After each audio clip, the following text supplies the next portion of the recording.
Hello everyone, welcome back to my channel. I know it's been a while and I'm sorry that I haven't been on. I just want to say Merry Christmas and Happy Holidays to you all, and I hope the next year brings you guys nothing but love and happiness. So for today's video, I'm going to do like tips and ideas of what I wish I knew before I started Animal Crossing, because there's a lot that I wish I knew, but this is just some that I could gather off the top of my head. So the first part is two parts, and I know one of them is maps and the other one is villagers. So I'm going to open my phone, or my Nook phone, and go to my maps. So the first is maps. There's 4 choices that you get to pick from the beginning. And it's very crucial because that's the island you're going to have forever. And the next one is just the villagers that you kind of should be picky with on who you should bring into your island. So this is just my island. It's not done at all, so I apologize for all that, but these are my villagers. I started with Cobb and Sherry and I never exchanged them.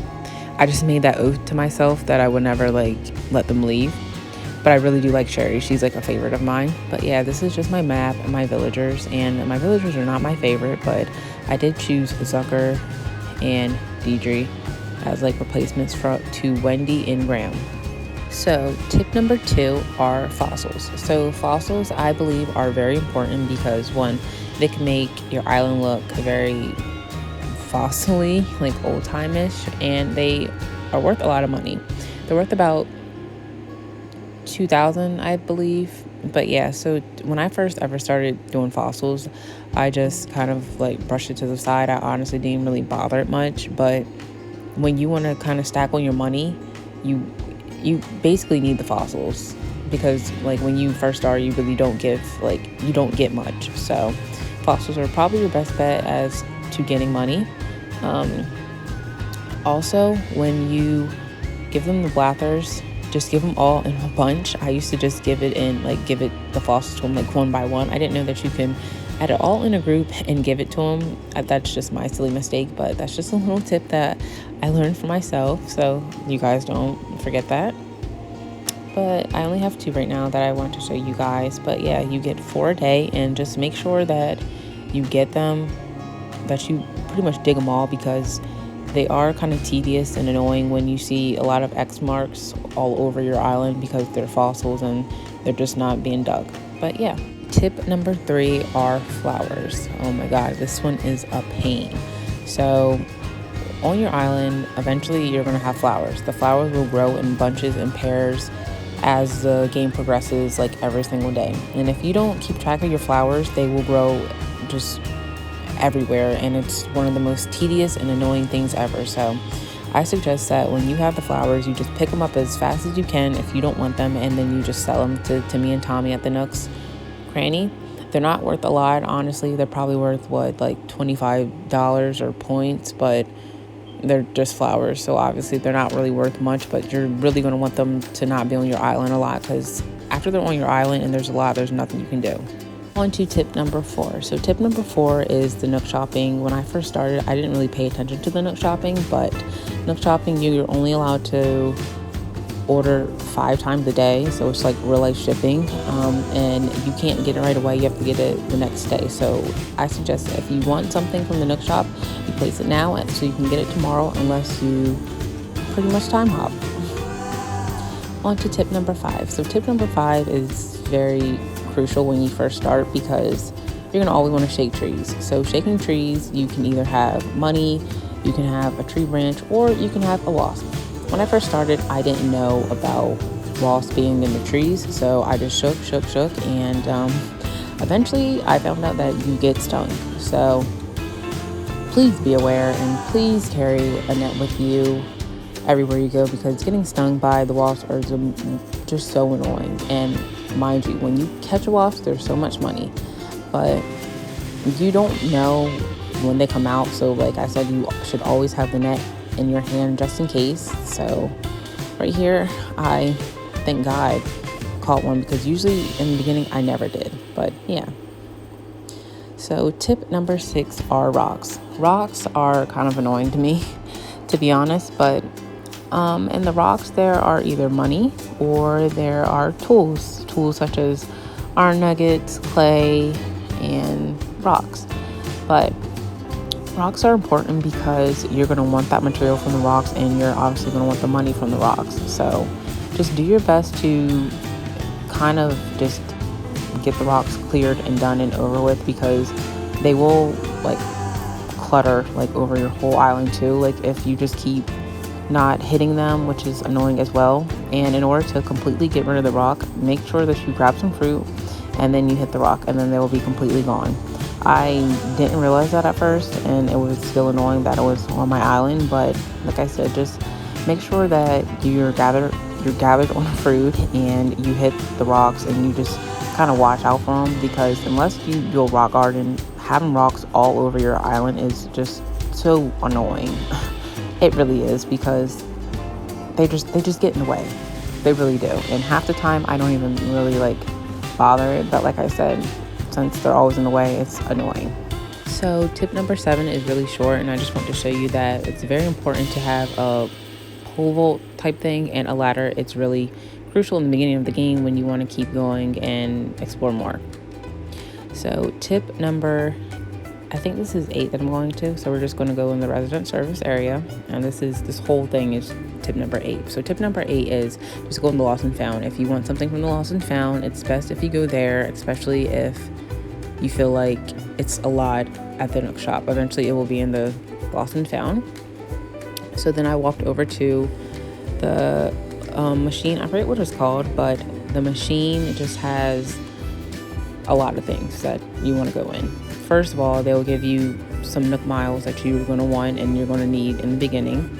And 2, they just have different options of things where you can put on your island, but again, they will come the next day.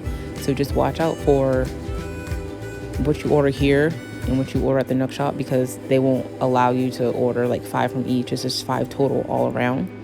But yeah, and I did the Nook shop, or the Nook tickets are very important too, so I kind of highlighted that. But this is tip number 9, and tip number 9 is what I wish I knew about bridges and inclines. When you do a bridge and an incline, be very careful where you place it, be very careful where you put it, because you can only do this one time. You can, unless you pretty much, like I said, time travel or time hop, you're pretty much stuck with this bridge. I used to do a bridge, and like when I found out I can do a bridge, I would just throw it everywhere. But just be cautious of the bridges. All right, so tip number 10. Tip number 10 is just Nook miles.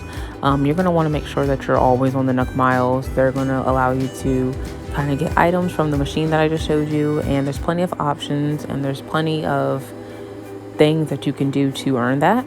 So just kind of make sure, there's so many, so just make sure that you look at the right ones. And then I go to a specific one, which is the Timmy and Tommy money area. I'm going to show you in a little bit. But yeah, just make sure that you spend so much at their place, because at first their shop won't upgrade until you spend a certain amount at their shop, and I didn't know that, and I wonder why mine never did that. But just please make sure that you spend a lot, because if so, you're going to be like me and stuck with the small shop while everybody else had this amazing one. So please be aware of that. Tip number 11. So tip number 11 is the Mabel sister shop, and just kind of be mindful of what you buy. I splurge on clothing all the time, as you can tell I'm going to, because there's just so many cute options, like that cute sweater. And I pick the outfits based on the season. I don't do kind of like just dress however I feel. I do it based on the season, like if it's real life. But you don't buy in bulks, because you're not allowed to. I don't know why. I wish Animal Crossing would do that for you guys, but they don't. But just make sure that you spend your money wisely, and that you're going to wear the outfit, and if not, just sell it. But again, like the Timmy and Tommy shop, make sure that well, actually not really, because the Mabel sisters, they don't really upgrade. Well, okay, let me take that back. You do upgrade in a way, but you have to, I think, spend a certain amount in order for their island to upgrade.